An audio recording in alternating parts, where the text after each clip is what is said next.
നമസ്കാരം. 2023 CUET exams ഒക്കെ ഞാൻ അറ്റൻഡ് ചെയ്ത് കഴിഞ്ഞു. സോ അതിനെക്കുറിച്ച് പറയുകയാണെങ്കിൽ എൻ്റെ ഒരു കേസ് എടുത്താൽ ഞാൻ +2 കഴിഞ്ഞ പ്രിപ്വൈസിൻ്റെ ക്രാഷ് കോഴ്സിന് ജോയിൻ ചെയ്തു. അങ്ങനെ അവരുടെ ക്ലാസ് ഒക്കെ പറഞ്ഞാൽ മൊത്തത്തിൽ അടിപൊളി ക്ലാസ്സസ് ആയിരുന്നു. അപ്പോൾ ഇപ്പോൾ ഒരു ചാപ്റ്റർ എടുക്കുകയാണെങ്കിൽ ആ ചാപ്റ്ററിൻ്റെ ടോട്ടലി വരുന്ന കൺസെപ്റ്റ്സ് ഒക്കെ അവർ പറഞ്ഞ് ക്ലിയർ ആക്കിയിട്ട് തരും.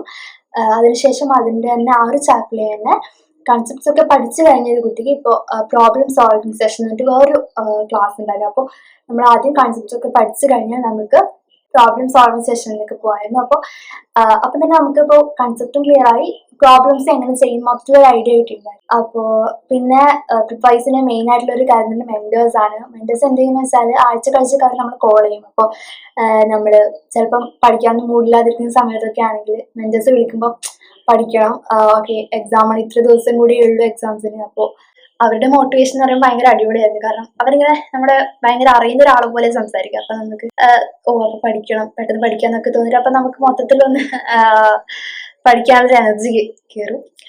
അപ്പോൾ ഇന്ന് എൻ്റെ ഫിസിക്സ്, കെമിസ്ട്രി, ബയോളജി, മാത്സ് പിന്നെ ജനറൽ ടെസ്റ്റ് ഇത്ര എക്സാംസ് കഴിഞ്ഞു ഇന്നത്തോടു കൂടി.